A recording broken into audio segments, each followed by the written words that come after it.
मेरे देश के वीर जवानों, कैसे हैं आप लोग? बढ़िया। तो फिजिक्स का फर्स्ट चैप्टर चल रहा है अपना, जिसमें लास्ट चैप्टर में आपने आवेशन की विधियां अपन लोगों ने पढ़ ली थी। आज का है बड़ा इंटरेस्टिंग टॉपिक। काफी बार आपने नाम सुना है, कुलाम का नियम। तो आज का अपना जो टॉपिक होगा वो है कुलाम का नियम, उसका सदिश निरूपण। ठीक है, उससे संबंधित और भी अपन पढ़ेंगे, दो आवेशों के लिए, दो से ज्यादा आवेशों के लिए। तो फर्स्ट अपन नियम देख लेते हैं।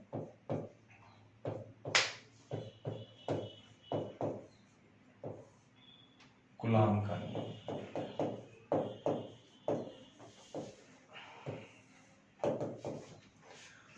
कुलाम ने किन्हीं दो स्थिर बिंदु आवेशों के लिए नियम प्रस्तुत किया था कि भाई अपन पहले पढ़ चुके हैं, कोई भी दो आवेश हैं, यदि समान प्रकृति है तो प्रतिकर्षण लगेगा, विपरीत प्रकृति है तो आकर्षण बल लगेगा, जिन्हें अपन सम्मिलित रूप से वैद्युत बल भी कह सकते हैं। स्थिर आवेश होने चाहिए। यहां पर इलेक्ट्रोस्टैटिक्स में अपन स्थिर आवेशों की ही चर्चा कर रहे हैं। साथ ही बिंदु आवेश होने चाहिए। बिंदु आवेश कौन से होते हैं? बिंदु आवेश वे हैं कि उस पदार्थ या उस निकाय का जो आकार है वो उन दोनों आवेशों या निकायों के बीच की दूरी की तुलना में बहुत अल्प है, या कह सकते हो अत्यल्प है। उसको अपन बिंदु आवेश कहेंगे, और उसका संपूर्ण जो आवेश है उसके अपन केंद्र पर केंद्रित मानेंगे। ठीक है, तो किन्हीं दो स्थिर बिंदु आवेशों के, ये बात इसमें बोलनी बहुत महत्वपूर्ण है। स्थिर बिंदु आवेश, तो किन्हीं दो स्थिर बिंदु आवेशों के मध्य लगने वाले विद्युत बल के लिए कुलाम का नियम प्रस्तुत किया जाता है। क्या है नियम? ध्यान से सुने कि इस नियम के अनुसार किन्हीं दो स्थिर बिंदु आवेशों के मध्य लगने वाला आकर्षण या प्रतिकर्षण बल, जिसे आप कह सकते हो विद्युत बल, दोनों आवेशों के परिमाण के गुणनफल के समानुपाती और दोनों आवेशों के मध्य की दूरी के वर्ग के व्युत्क्रमानुपाती होता है। जैसे अपन देखें कि अपने पास में कोई दो चार्ज हैं। मान लिया कि एक आवेश है Q1 और दूसरा आवेश है Q2। ये दूसरा आवेश Q2 जो कि स्मॉल r दूरी ये इसके ऊपर रखे हुए हैं। तो इन दोनों की देखो प्रकृति कैसी है, ये भी धनात्मक है, ये भी धनात्मक है, तो कैसा बल लगेगा? प्रतिकर्षण बल। तो दोनों के बीच में लगने वाला जो प्रतिकर्षण बल है F, वो दोनों आवेशों के गुणनफल के होगा समानुपाती, F directly proportional to Q1 Q2। और इनके मध्य की दूरी कितनी है देखें, R, मध्य की दूरी के वर्ग के व्युत्क्रमानुपाती होता है। तो इस प्रकार से इसको मैथमेटिकल फॉर्म में लिखा जाता है। एक साथ इसको लिखेंगे तो लिखा जाएगा F समानुपाती Q1 Q2 upon R square. ठीक है, समानुपाती का चिन्ह हटाएंगे तो एक नियतांक आता है, जिसे समानुपाती नियतांक या कुलाम नियतांक कहते हैं। क्या मिलेगा? F is equals to K Q1 Q2 upon R square. ये आपके पास में कुलाम के नियम का गणितीय रूप है। तो आप इसे ध्यान रखेंगे। F क्या है यहाँ पर? F है विद्युत बल के समानुपाती नियतांक के Q1 Q2 दोनों बिंदु आवेश और R उनके बीच की दूरी। तो यहाँ पर K की डिटेल्स अपन लिखते हैं। K है समानुपाती नियतांक, समानुपाती नियतांक, और K का जो मान है वो दो अवयवों पे डिपेंड करता है। K का मान किस किस पे निर्भर करेगा? एक करेगा दोनों आवेशों के मध्य के माध्यम पर, तो माध्यम की प्रकृति पर, और दूसरा डिपेंड करेगा किस पे? मात्रक पद्धति पर, मात्रक पद्धति। ठीक है, तो K की वैल्यू सीजीएस में अपने यूनिट सिस्टम 11th क्लास में पढ़ी है। सीजीएस एमकेएस का ही परिवर्तित रूप है ऐसा यूनिट। तो सीजीएस में K की जो वैल्यू होती है वो होती है 1। K की वैल्यू कितनी होगी? 1। और एमकेएस में जो एसआई सिस्टम भी आप कह सकते हो, इसमें जो होगा वो अब मात्रक पद्धति के साथ साथ माध्यम पर भी डिपेंड करता है। तो सीजीएस में आप कोई भी माध्यम ले उसके लिए के की वैल्यू 1 रखेंगे, जबकि एमकेएस में अगर आप बात करें तो उस सिचुएशन में माध्यम पर डिपेंड करें। और यहां पर अपन निर्वात के लिए लेते हैं तो निर्वात में के की वैल्यू होती है 1/4πε0 और गणितीय रूप में आप लिखोगे 9 × 10⁹।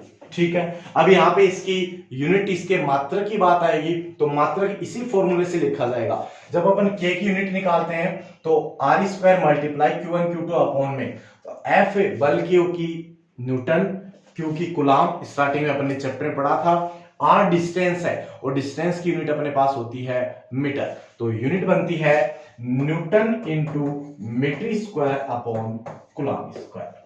तो ये आपका कूलाम का नियम है जो दो बिंदु आवेशों के मध्य लगता है, जिसमें आपको ये वाला फॉर्मूला याद रखना है, F = K Q1 Q2 upon r², जहां पे K समानुपाती नियतांक जो दो चीजों पे निर्भर करेगा, माध्यम की प्रकृति और मात्रक पद्धति। सीजीएस में K की वैल्यू 1 और एमकेएस या एसआई में निर्वात के लिए आपके पास होती है 9 × 10⁹ newton metre square upon coulomb square. Clear है? अब यहां जो F का मान है, जो बल है, वो निर्वात में सर्वाधिक होता है, क्योंकि निर्वात में कोई भी डिस्टर्ब करने वाले जो पार्टिकल्स, एयर, वो बिल्कुल भी वहां पे प्रेजेंट नहीं है। तो इस F का मान निर्वात में मैक्सिमम। अगर निर्वात के अलावा कोई भी आप माध्यम को सिलेक्ट करते हो तो उसमें दो आवेशों के बीच लगने वाला विद्युत बल की वैल्यू इस निर्वात की तुलना में क्या होगी? कम होगी। क्लियर है? तो ये आपके पास में निर्वात में। अब यहाँ पे देखो एक नई चीज आपको देखने को मिली है, एप्सिलॉन नॉट। यहाँ पे एक नई चीज आपको मिली है, एप्सिलॉन नॉट। के तो हो गया समानुपाती नियतांक, 4π कांस्टेंट वैल्यू, नेक्स्ट मिला एप्सिलॉन नॉट। तो देखिए एप्सिलॉन नॉट क्या होगा? एप्सिलॉन नॉट होता है निर्वात की विद्युतशीलता। क्या होगा? निर्वात की विद्युतशीलता अपन इसे कहते हैं, और इसका भी अपने पास गणितीय मान होता है कितना? 8.85 × 10⁻⁻12। ठीक है, और इसकी जो यूनिट होगी वो बिल्कुल ऑपोजिट होती है के की, जो कि लिखी जाएगी coulomb square upon newton into metre square. तो ये कूलाम का नियम है, जिसमें आपको जो अपने पास अवयव थे उन सभी की अपने चर्चा की। अब यहां से एक कूलाम की डेफिनेशन पूछ ली जाती है कई बार एग्जाम में कि कूलाम के नियम से एक कूलाम की परिभाषा क्या होगी। तो नेक्स्ट अपन देखते हैं इसके अंदर एक कूलाम की परिभाषा।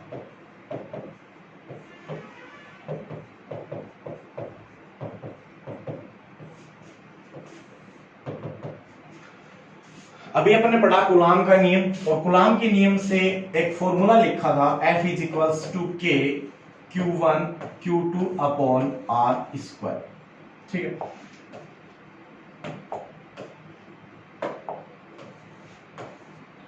अब इस फॉर्मूला में आपको दो आवेश दे रखे हैं Q1 Q2, बीच की डिस्टेंस r दे रखी है। यहाँ पे कुछ कंडीशन अप्लाई अपन करें तो अपने को एक कूलाम की डेफिनेशन मिलेगी। कंडीशन अप्लाई करते हैं कि यदि Q1 = Q2 = 1 coulomb and r = 1 metre, जब ये दोनों वैल्यूज यहां पे अपन पुट करेंगे तो F की वैल्यू क्या मिलेगी? F = मिलेगा K, और K की वैल्यू कितनी होती है? 9 × 10⁹। अब यहां पे देखो फोर्स है, बल है, तो बल की क्या इकाई होगी? मात्रक क्या होगा? न्यूटन होगा। तो जब आपने ये कंडीशंस अप्लाई की तो आपको F की वैल्यू ये मिलती है, और यहीं से आपकी डेफिनेशन बन गई। क्या डेफिनेशन बनेगी? कि यदि दो समान परिमाण, देखो दोनों की वैल्यू आपने सेम ले रखी है, यहां पर भी आपने क्या ले रखा है? देखो ये Q1 है और ये Q2 है, दोनों की वैल्यू 1 कूलाम, परिमाण समान है।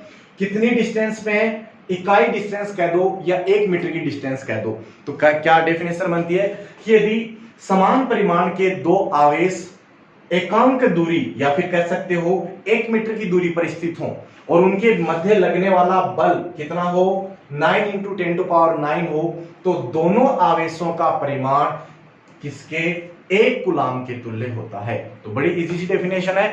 ये जो आपने कंडीशंस अप्लाई की हैं, इनके बेसिस पे आप उस डेफिनेशन को बना सकते हो। एक बार फिर से रिपीट करें अपन कि यदि 2 समान परिमाण के आवेश एकांक दूरी पर स्थित हो और उनके मध्य लगने वाला विद्युत बल 9 × 10⁹ न्यूटन हो, तो दोनों आवेशों का परिमाण 1 कूलाम के इक्वल होता है।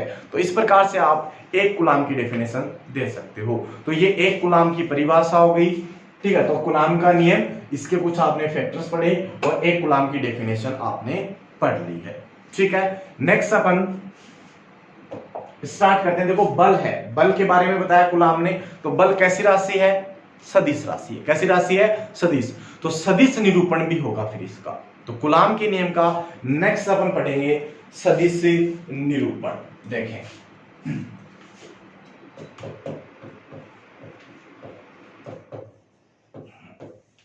कूलाम के नियम का सदिश निरूपण।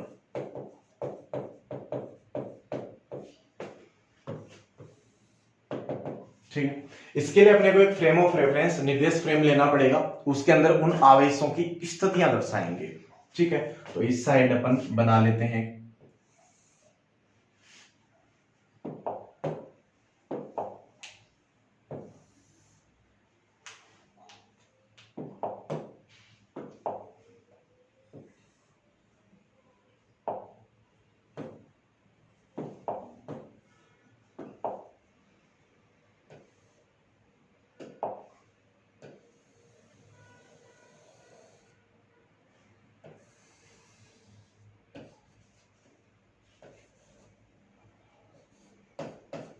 ये एक्स एक्सिस है, ये वाई एक्सिस, ओरिजिन पॉइंट, ठीक है।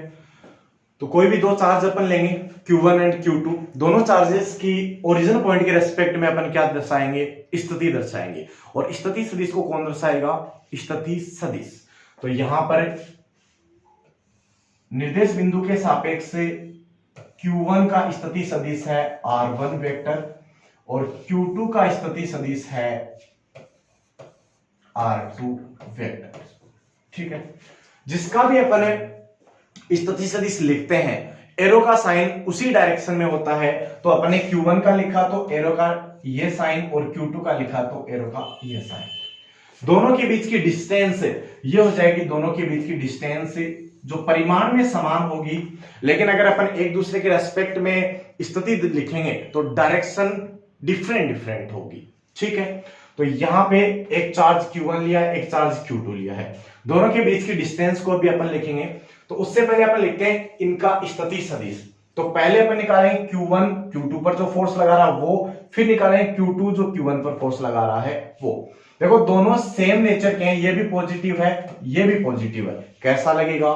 प्रतिकर्षण बल लगेगा। कैसा लगेगा? प्रतिकर्षण। मींस Q1 Q2 पर लगाएगा और Q2 Q1 पर लगेगा। उसी को अपन मेजर कर रहे हैं। तो फर्स्ट अपन Q1 जो Q2 पर लगा रहा है उस फोर्स की बात करेंगे। उससे पहले इसके सापेक्ष इसका स्थिति सदिश कितना है वो लिख रहे हैं। तो Q1 के सापेक्ष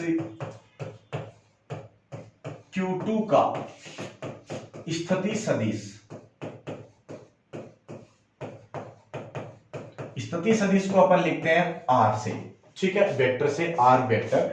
अब जिसका भी लिखते हैं यहां पर अपन लिखेंगे सबस्क्रिप्ट में, जिसका भी लिखते हैं उसका वर्डिंग पहले होगा। तो 2 का लिख रहे हो तो R21 वेक्टर हो। तो अब देखें इसके सापेक्ष आपने इसका स्थिति सदिश लिखा है तो R21 की डायरेक्शन होगी ये, R21 वेक्टर की डायरेक्शन हो जाएगी ये।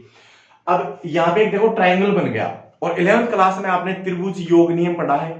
उसकी हेल्प से अपन क्या लिखते हैं कि कोई भी त्रिभुज है उसकी योग नियम बता रहे हैं अपन कि कोई भी त्रिभुज है उसकी तीनों भुजाएं 3 सदिशों को निरूपित करेंगी। तो किन्हीं 2 भुजाएं जो क्रमागत सदिशों को निरूपित करती हैं उनका योग विपरीत दिशा वाले तीसरे सदिश के इक्वल होता है।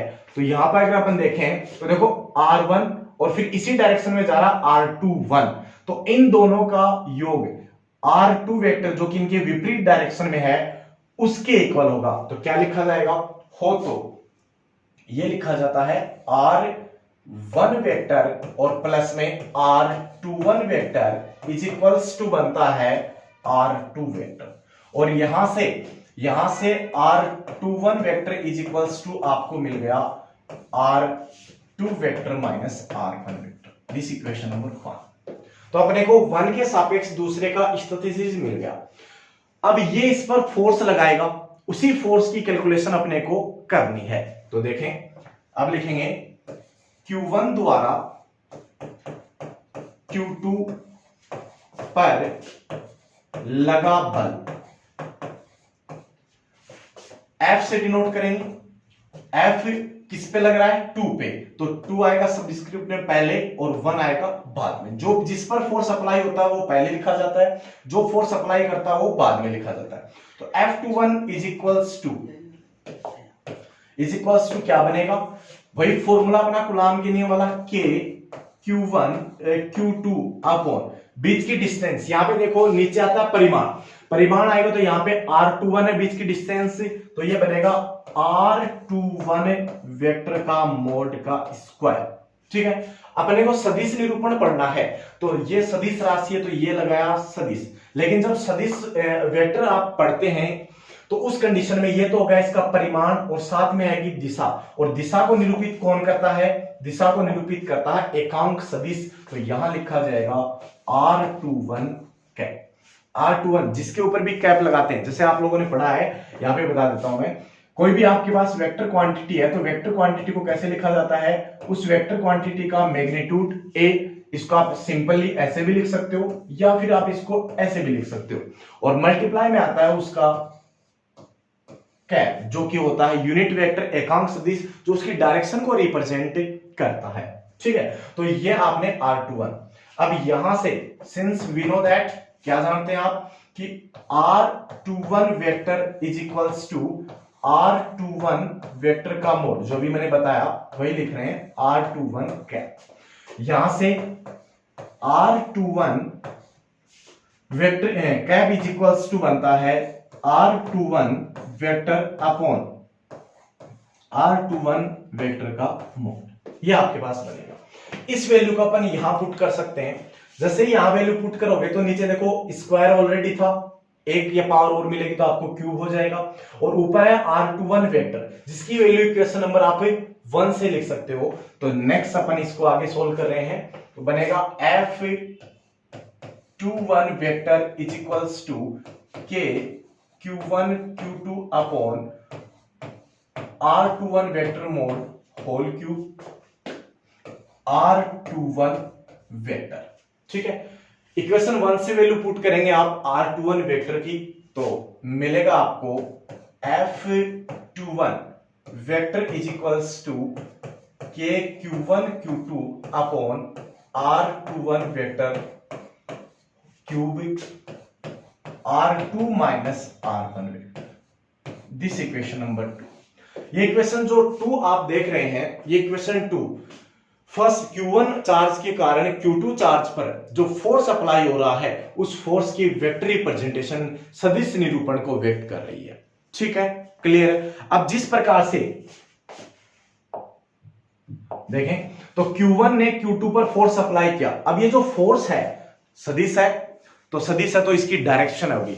डायरेक्शन कैसे होती है? दोनों आवेशों को मिलाने वाली रेखा की अनुदिश। तो दोनों आवेशों को ये वाली रेखा मिला रही है तो इसकी डायरेक्शन होगी ये वाली डायरेक्शन, क्योंकि ये इसको रिपल करेगा, प्रतिकर्षित करेगा, तो ये डायरेक्शन होती है, और जो कि लिखा जाएगा F21 वेक्टर। तो F21 वेक्टर अपने को कंप्लीट मिल गया।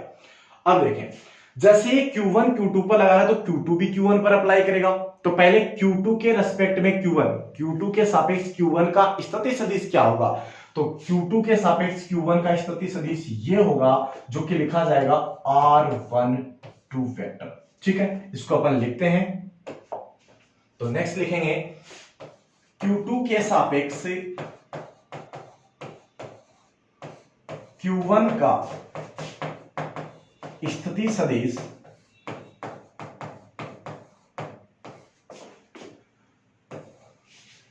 R12 वेक्टर हो तो उसी त्रिभुज नियम से जो अपने पहले वाला देखा इसी त्रिभुज नियम से। अब की बार डायरेक्शन देखो इधर हो गई, तो इसका और इसका योग इसके इक्वल होगा, तो यहां से r12 वेक्टर की आपको वैल्यू मिलेगी r1 vector minus r2 vector.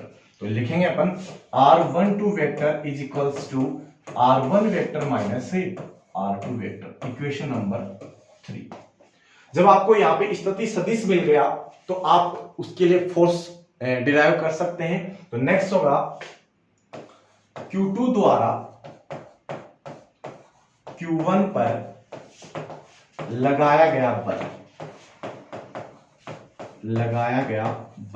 क्या लिखा जाएगा, 1 पे लग रहा है तो F12 इज इक्वल्स टू वही फॉर्मूला कूलाम के नियम से K Q1 Q2 upon R12 vector square.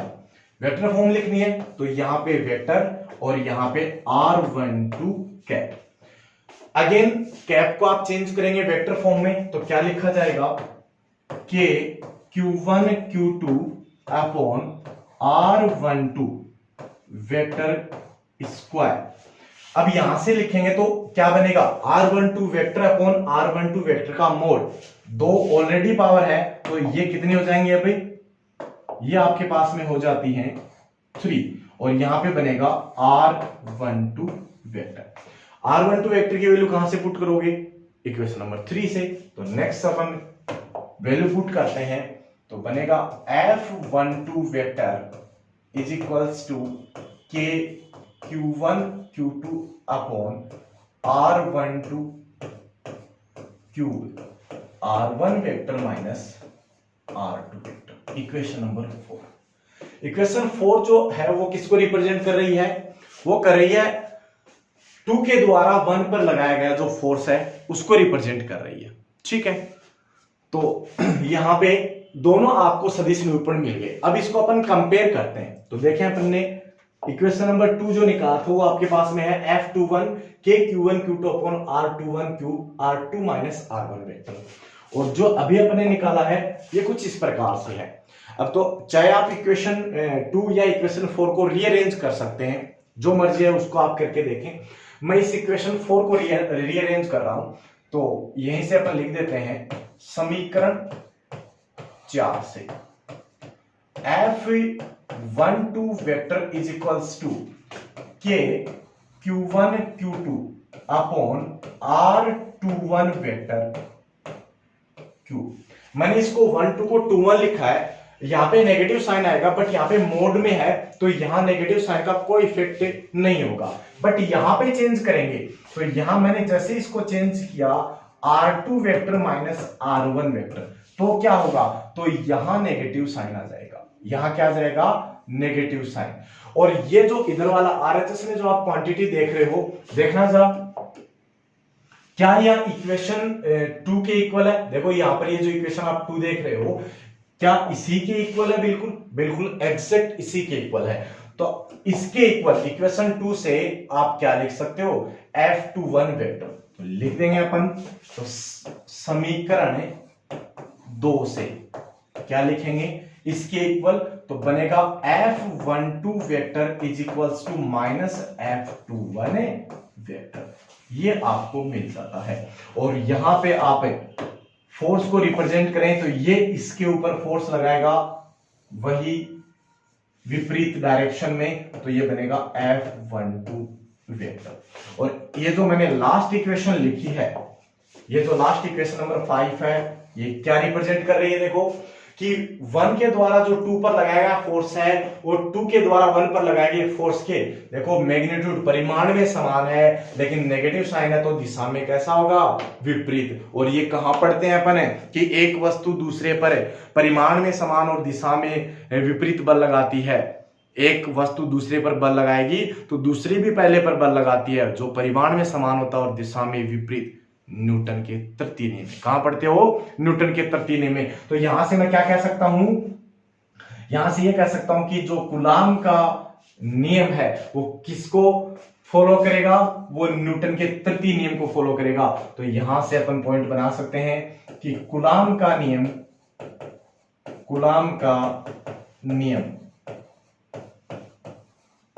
Newton के तृतीय नियम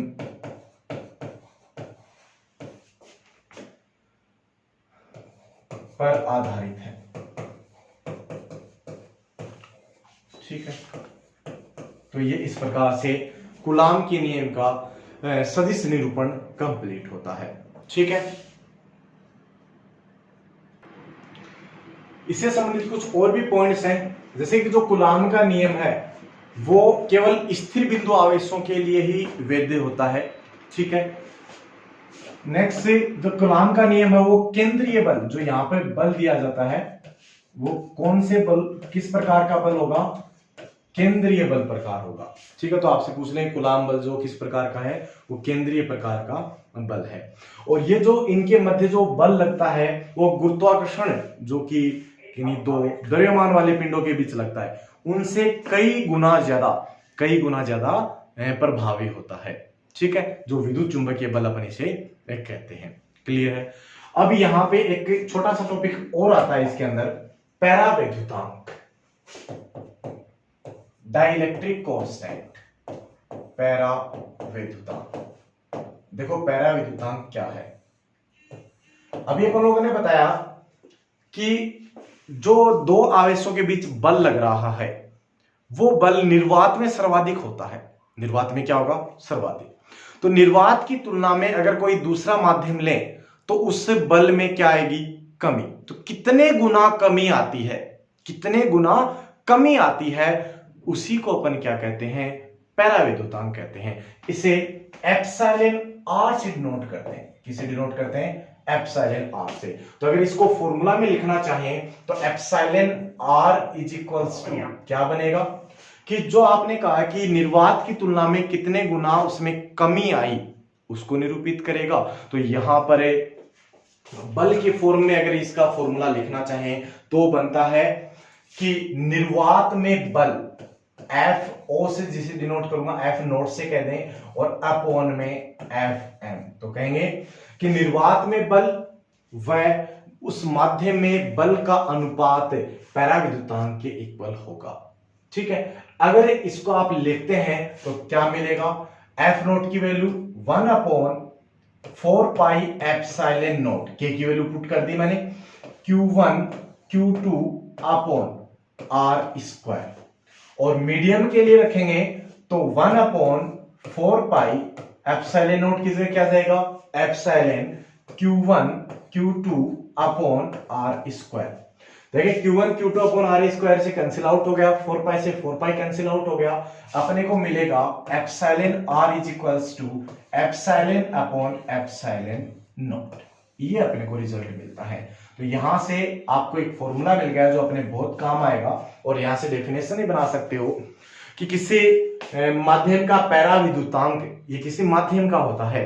पैरावैद्युतांक उस माध्यम के, ये आपके पास विद्युतशीलता है, माध्यम की विद्युतशीलता और निर्वात की विद्युतशीलता के अनुपात के इक्वल होगा। और जो एप्सिलॉन नोट है इसकी वैल्यू अपन ऑलरेडी लिख चुके हैं 8.85 गुणा 10⁻⁻12।